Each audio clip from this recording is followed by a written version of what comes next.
Bom, para a gente colocar esse assunto em pauta, vou aproveitar a presença do ex-ministro Francisco Rezec. Ministro, como é que você vê essa decisão no momento em que há um receio de violência nas eleições? A decisão justamente neutraliza, em certa medida, esse receio.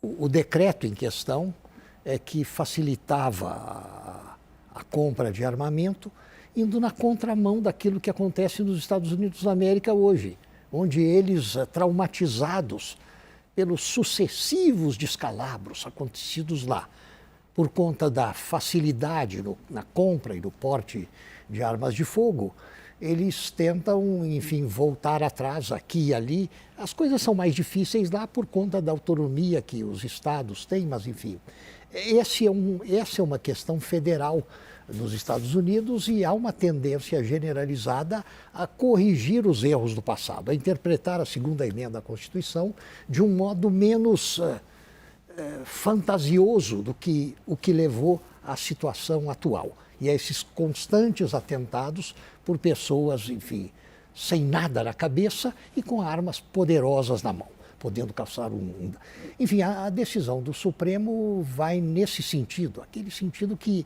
é o mais compatível, apesar do plebiscito que tivemos a respeito dessa questão e de não ter prevalecido a opinião daqueles que, como eu, achavam que as armas devem ser extremamente restritas, né?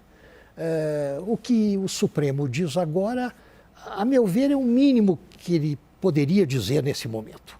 Poderia ter dito um pouco mais, que além desses requisitos relativos à necessidade da arma, à espécie e ao municiamento, poderia dizer um pouco mais no sentido de que a pessoa tem que estar também tecnicamente qualificada para o uso da arma.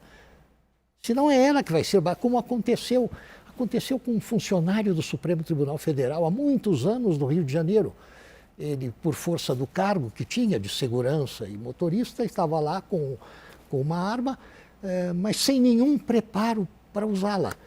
Num assalto a ônibus praticado por menores com armas brancas, ele saca da arma para defender os demais passageiros, tomam dele e o matam com vários tiros da própria arma que ele portava.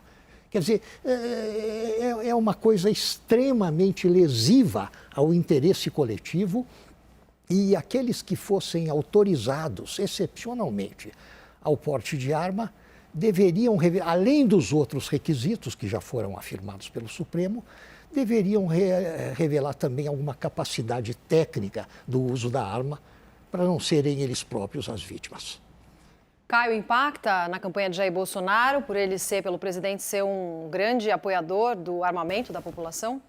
Não, de certa maneira, ela se insere dentro de uma série de medidas que o TSE também vem adotando e o Supremo Tribunal Federal vem adotando, de limitar, por exemplo, celular dentro do local de votação, de evitar armas dentro do local de votação. Só que a gente precisa diferenciar o que é do TSE do que é o Supremo Tribunal Federal, né? Na prática, o que o Supremo está fazendo é restringir o alcance dos decretos presidenciais, né? Mas, de certa maneira, também dialoga a decisão do Supremo Tribunal Federal com as medidas que o Tribunal Superior Eleitoral vem tomando nesse sentido para evitar e conter violência política na eleição.